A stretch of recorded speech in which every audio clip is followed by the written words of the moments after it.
Hello, I'm Garlic Bread. This is the second episode of Bread Table Talk.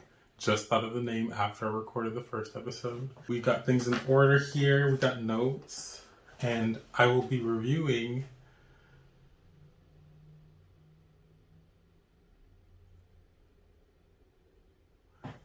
the third episode of RuPaul's Drag Race All-Stars Season 7 All Winners, which is an exciting episode because it's the ball challenge, which is all about fashion. As you can see today, we're okay. The makeup is not that great, but we make do here. Giving very Joey J realness. Have my full bundles out today because I don't have any wigs. I'm just here doing this for fun. But I am beat today. Whether it's good or not is objective. And let's get right into the episode. From the fallout of the last episode, Jinx won the Snatch game with her amazing Judy Garland impersonation, and she decided to give the plunger to Shea Coulee, which kind of proved to be pretty good because it's a sewing challenge and Shea is a seamstress and she does really well. In the beginning of the episode, Shea comes back with the other girls and decides to make them all feel guilty about giving her the plunger, and is acting like there's like some sort of power that comes with a plunger, but she's just having fun. And then She Devil by Night joins her in pretending that there's some power in the plunger. And there was a really funny moment in like the confessionals with Jada where she's basically giving her like commandments of the competition, where she's like, look drop dead gorgeous, play Inspector Gadget, and rule number 3 is have no plan. Which, you just love Jada because she just does whatever she wants and it's always funny. And now it's a new day in the workroom and the girls are counting stars, and then Broom walks in and decides to give them a little mini challenge that is similar to a Wheel of Fortune, but they decided to call it Hungman, which is a play on words of hangman, which is not that funny, but it works. And from the jump, I didn't know what the word was, but when Monet guessed Z as a vowel, I was like, oh, she's throwing. She's doing her little survivor strategic thing, because some girls don't want to win because sometimes you might be a leader of a group and it could make you not win, some situation like that. But the mini challenge got a little more fun once the wheel came out because we got a better perception of what their ball looks would be. So the girls get assigned travel destinations and colors to help decide what their color would be for their ball look that they would be creating. And while they're spinning the wheel, Evie and Trinity went bankrupt. The Vivian won $1,500, which is pretty cool. All the colors that were assigned were Jinx got lavender, Shea got white, Monet got green, Trinity got red, Evie got pink, Vivian got blue, Raja got gold, and Jada got black. After the girls get their colors, we learn a little bit more about what the category is for the balls. Vanna White Realness, a before and after ball, Realness of Fortune. And Vanna White Realness is basically just a ball based off of Vanna White looks. And then before and after, that one is just like a pun. I happen to think of a few. Let me read them off. Soy Saucy Santana, Anna Kendrick Lamar, Patrick Star Jones, Kate W. Bush, Rock'em Sakura, Iggy Azalea Banks, Ariana Grande Cappuccino. That one's not that great. Doja Grumpy Cat, Pink Floyd Mayweather, BB Elephant, Janelle Monet Exchange, and Dungeons and Drag. Those are all free for grabs if anyone would like to use them. They're all genius, of course. From the jump, judging from the room, who's going to do well in this challenge, I immediately felt like Jada, Shea, Viv, and Evie were going to do pretty well. I knew that they had and Raja. Raja obviously was going to do pretty well. So I knew that they were going to do really well because I trusted their eye and perspective on fashion and design. And then I felt like the people that were going to struggle were Jinx and possibly Monet, because the sponge dress was just so controversial. After the walkthroughs with Broom, I'm pretty excited about Jinx. Oop, not Jinx. Pretty excited about Evie, Shea. Trinity's look pretty good, and Jada's. And Raja, I felt like she was gonna do pretty good from the get. As the day goes on, we see Jinx having a breakdown because she doesn't know how to sew and didn't learn how to sew. And she starts braiding fabric, and I was just like, this is not gonna look great. And then around like the second day, Monet's Survivor Drag Race storyline takes a turn where her and Trinity try and get more girls to join their little alliance. At this point, it starts to feel like Drag Race Jehovah's Witness, because like they're basically like knocking on everyone's doors and like trying to get them to join, which is very strange. I personally don't think alliances on Drag Race will work, but I think if we're really looking for some Survivor-esque storylines, I think Shea should have melted Trinity's dress. And then to tie in that whole Survivor like storyline, they start playing like some Godfather-esque music, which I thought was a strange choice. And now we're at the runway. Broom enters and introduces Vanna White, and she gets to introduce the categories for this runway. And the first category is Vanna White Realness. So I personally don't know much about Vanna White's fashion. I just know it's like a nice dress or gown. White woman realness. Jinx comes in and she looks good in like this black sequin dress, or sparkly dress. I couldn't really tell, but it didn't seem very Vanna White just because of the mesh. It seemed a little darker than what she would wear, but she looks fine. Next on the runway is Shea Coulee. She has a really nice dress on, but from the reactions, people were saying it's not really Vanna White. Monet Exchange, and I knew from the jump I didn't think Vanna White would ever show her entire leg. Like, Monet's ass was hanging out. But she looked great. I thought the hair was nice. Next up is Jada Essence Hall. I think she looked really good. I really liked the cut of her dress. I felt like it was it felt like it was Vanna White. I don't know, but... And then I think the hair was a good choice as well. If I knew Vanna White, I felt like Raja's would definitely be the best. And I feel like it was mostly because of the hair choice. It felt very much of that timeline of Wheel of Fortune. And then Evie comes out in red hair. I think she looks good, but it definitely isn't Vanna White. And then she's like, we're twins. And I was like, girl, I don't think you know who Vanna White is either, but that's why I like her. Vivian, I think she looks good.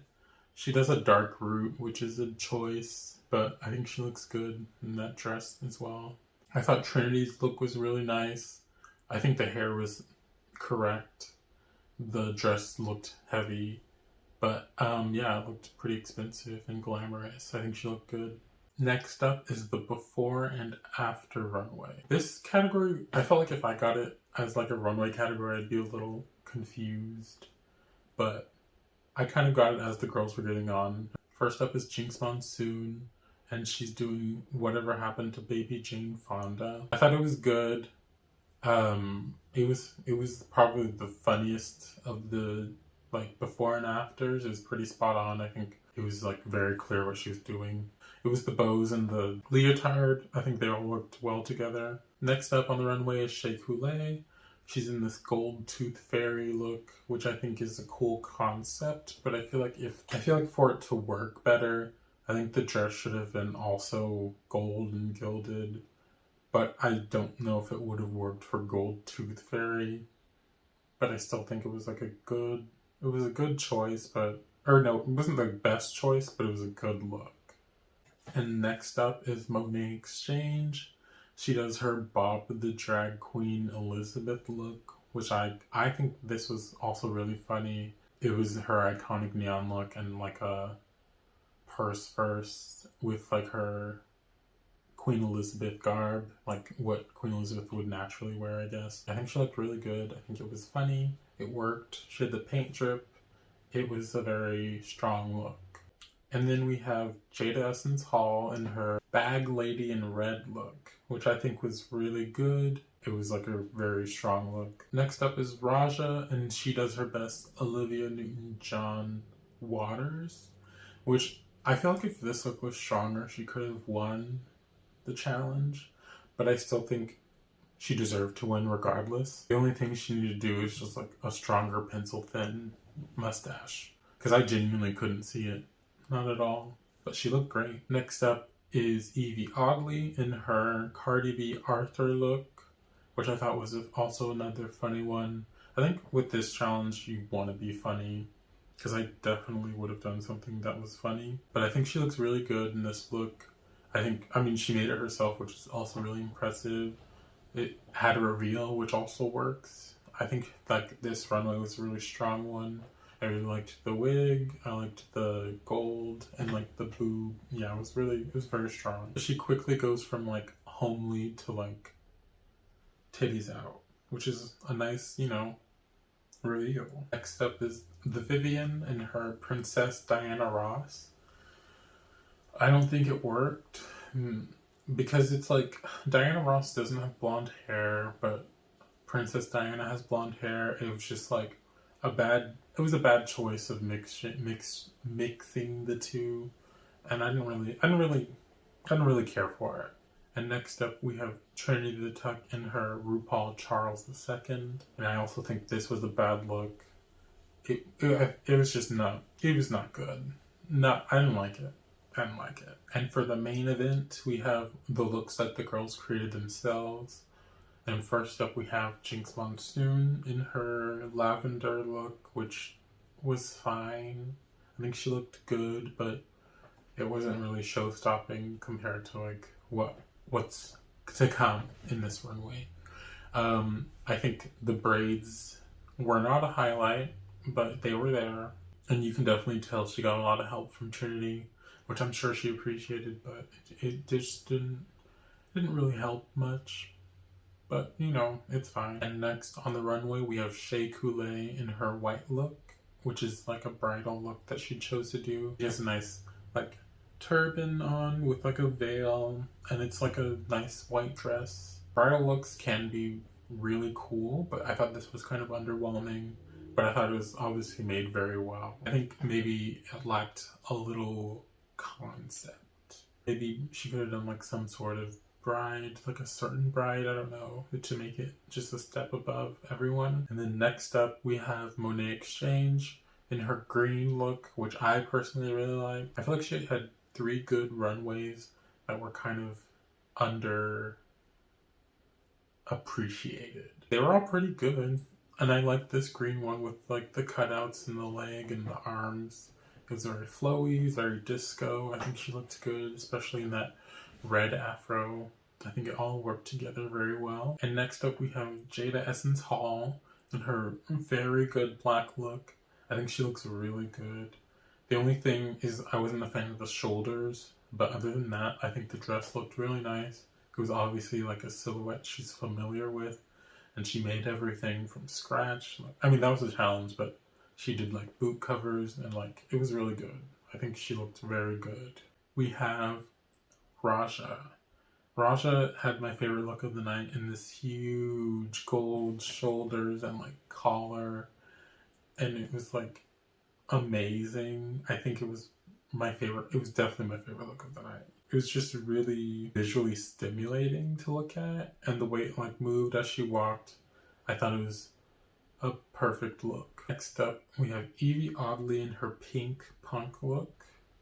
I didn't really care for it. I feel like it could have worked if she had different shades of pink, and because it kind of all like blended together for me, and it's kind of hard to do that. I feel like with like pinks or like reds, like you can't really do. Maybe if she had like a different fabric or a different texture added, it didn't really do it for me. But I think she looks good. I like the concept, but I think it could have been a little stronger. And next up we have the Vivian in this really nice light blue gown. It immediately looked like something Rupaul would wear, especially because she gave it a pretty good reaction on the runway. I think she looked really good. It was just like a very classic silhouette, and it worked for her. And then we have Trinity the Tuck in this pretty interesting like red dress with like ruffles, or like it was like a mermaid silhouette with like cutouts, and it looked pretty good on her. She knows how to work her body. The only thing I wasn't like a big fan of was the long hair. Kind of reminded me of Rosé's long hair in her finale runway. I didn't really like it then. I don't like it now.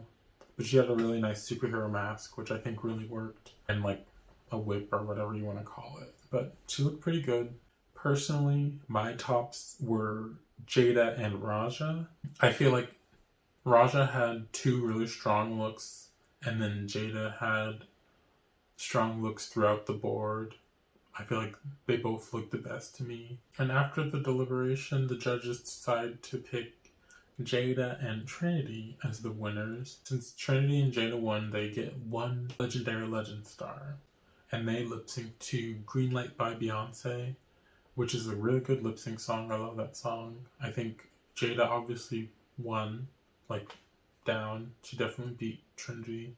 Trinity does this weird thing in lip syncs where she's like, look at me, I'm being funny, which I don't think really works. I don't really find her that funny. Sometimes it's funny, sometimes it's like too much, and that's when it's like, let's put it down. I think Jada won right when she started whipping that ponytail. Reminded me of the ponytail from that Beyonce performance where she like whips it and then it like perfectly lands on her shoulder. It was like, great choice. I think she's a stan, I'm pretty sure. And after the lip sync, we learn that Jada is the winner, and they give her $10,000 and the privilege to block a queen with the platinum plunger. She decides to block Jinx Monsoon, who has 1 star. Let's see if it works out next week, because I think next week is an acting challenge, which Jinx tends to excel at, because she's really funny and she's an actress. Like, she does really well in these challenges. So if it works out, that's pretty good for Jada. We've already seen the plunger actually work against Trinity, so it's definitely like a mechanic that works in the Drag Race world. It'll be pretty great to see that it works again. Thank you for joining me at Bread Table Talk. That's been my All Stars 7 review. It was a pretty good episode overall. I'm excited to see what goes on in the next one.